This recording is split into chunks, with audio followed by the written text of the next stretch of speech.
దేవుడి సొమ్ముకు దిక్కు లేకుండా పోతుంది. భక్తులు భక్తితోటి సమర్పించుకున్న కానుకలను కంచె చేను మేసిన చందంగా అధికారులు మింగేస్తున్నారు. కడప జిల్లా ప్రొద్దుటూరులోని ప్రముఖ శివాలయంలో గత 3 దశాబ్దాలుగా విలునుకున్న అవినీతి సామ్రాజ్యాన్ని రాజ్ న్యూస్ బట్టబయలు చేస్తుంది.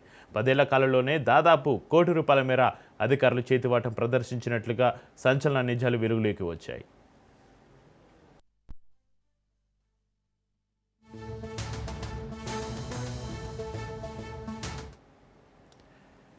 జూనియర్ అసిస్టెంట్ శివప్రసాద్ కేంద్రంగా మాజీ ఈవో రామచంద్రాచార్యులు, ఏసీ శంకర్, బాలాజీ వంటి అధికారులు సాగించిన అరాచకాలను రాజ్ న్యూస్ ఆధారాలతో సహా బయటపెట్టింది. ముఖ్యంగా స్వామివారి బంగారు, వెండి ఆభరణాల అపహరణపైన భక్తులు తీవ్ర ఆగ్రహం వ్యక్తం చేస్తున్నారు.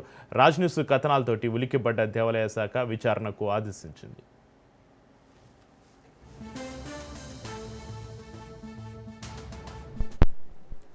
ఇందులో భాగంగా ఈరోజు విజయవాడ, కర్నూలు, తిరుపతి నుంచి 6 ఉన్నతాధికారుల బృందం పొద్దుటూరుకు చేరుకునుంది. ఇప్పటికే నిందితులు కొన్ని ఆభరణాలను తిరిగి అప్పగించగా మరో 250 గ్రాముల వెండి ఆభరణాలు రావాల్సి ఉందని ఆలయ కమిటీ చెబుతోంది.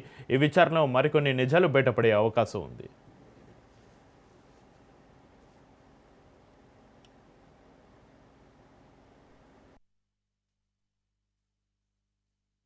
పొద్దుటూరు అగస్తేశ్వర స్వామి దేవాలయంలో గత 10 సంవత్సరాల నుంచి జరిగిన అవినీతి గురించి చెప్పడం జరిగినది. 36 సంవత్సరాల నుంచి జూనియర్ అసిస్టెంట్గా వాచ్మెన్గా చేరి జూనియర్ అసిస్టెంట్ వరకు ఎదిగి ₹1 కోటి వరకు అవినీతి చేసినారు. దాని మీద మేము కొత్త పాలక మండలి వచ్చిన తర్వాత మేము దాని మీద ఎంక్వైరీ మొదలుపెట్టి ₹1 కోటి నగదు, 1/4 కిలో వెండి, కొంత బంగారు కొంత రికవర్ చేసినారు. 1/4 కిలో వెండి అయితే రికవర్ చేయలేదు. దాని మీద రేపు తిరుపతి, కర్నూలు, విజయవాడ 3 ఆఫీసర్స్ ఇన్వెస్టిగేషన్ వస్తున్నారు. ఇన్స్పెక్షన్ ఉంది రేపు. కానీ ఈ విషయం మా పాలక మండలికి అయితే ఇంతవరకు తెలియజేయలేదు ఈఓ గారు. అతని మీద ఏం చర్యలు కూడా తీసుకోలేదు ఇంతవరకు. మేమైతే మా చైర్మన్ గారు మేము చాలా దాని గురించి మేము పూర్తి స్థాయి ఎంక్వైరీ చేసి మనం ఈ అవినీతి గురించి మేము బయటకు తీయడం జరిగినది.